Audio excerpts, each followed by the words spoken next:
বিনোদন জগতের সাথে রাজনীতির সম্পর্ক বহুদিনের। ইতিমধ্যেই রাজ্যের শাসক দল তৃণমূলের হাত ধরে রাজনীতিতে নাম লিখিয়েছেন বহু নামিদামি তারকা। গত বছরেই লোকসভা নির্বাচনের আগে একের পর এক তারকা নাম লিখিয়েছিলেন তৃণমূলে। সবাইকে অবাক করে দিয়েই ইতিমধ্যে তৃণমূলের দাপুটে নেত্রী হয়ে উঠেছেন রচনা বন্দ্যোপাধ্যায়। তবে মুখ্যমন্ত্রী মমতা বন্দ্যোপাধ্যায়ের সাথে বহুদিনের সখ্যতা থাকলেও আজ পর্যন্ত সক্রিয় রাজনীতিতে নাম লেখাননি বাংলা সিনেমার আরও এক প্রথম সারির অভিনেত্রী ঋতুপর্ণা সেনগুপ্ত। মুখ্যমন্ত্রীর ডাকে রাজনীতিতে যোগ দেবেন ঋতুপর্ণা। তৃণমূলের বিভিন্ন সাংস্কৃতিক অনুষ্ঠানের মঞ্চ আলোকিত করে উপস্থিত থাকতে দেখা যায় এই অভিনেত্রীকে, কিন্তু আজ পর্যন্ত রাজনীতির ময়দানে দেখা যায়নি তাকে। শোনা যায় অতীতে একাধিকবার অফারও গিয়েছে তার কাছে, কিন্তু যদি খোদ মুখ্যমন্ত্রী মমতা বন্দ্যোপাধ্যায় তাকে রাজনীতিতে যোগদানের জন্য আহ্বান জানান, তখন কি করবেন?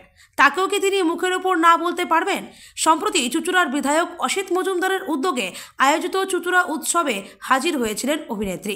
সেখানে সাংবাদিকদের এমন প্রশ্নের মুখে পড়েছিলেন ঋতুপর্ণা। তবে রাজনীতিতে আসার প্রশ্ন উঠতেই অভিনেত্রীর স্পষ্ট জবাব, আমি রাজনীতি থেকে বরাবরই দূরে থাকি। এই পেশা সম্পর্কে আমি কিছু জানি না। আমি আসলে একজন শিল্পী, তাই শিল্পী হিসেবেই থাকতে চাই। তারপরেই অভিনেত্রীর কাছে জানতে চাওয়া হয়, স্বয়ং মুখ্যমন্ত্রী যদি প্রস্তাব দেন তাহলে কি তার মুখের উপরেও না বলতে পারবেন? উত্তরে অভিনেত্রী সাফ জানান, সেই উত্তর আমি মুখ্যমন্ত্রীকেই দেব।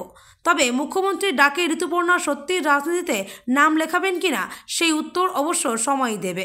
দীর্ঘদিনের অভিনয় জীবনের বাংলা সিনেমা প্রেমীদের বহু সুপারহিট সিনেমা উপহার দিয়েছেন ঋতুপর্ণা। সারা বাংলা জুড়ে অগণিত ফ্যান ফলোয়িং রয়েছে তার।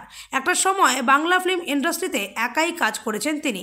নিজের অভিনয় গুণে প্রথম সারির অভিনেত্রী হিসাবে বারবার দাগ কেটেছেন দর্শক মহলে। বয়সের সাথে সাথে বেড়েছে অভিনেত্রীর গ্ল্যামার। তবে এই বয়সে এসেও এখনও অভিনয় করছেন চুটিয়ে।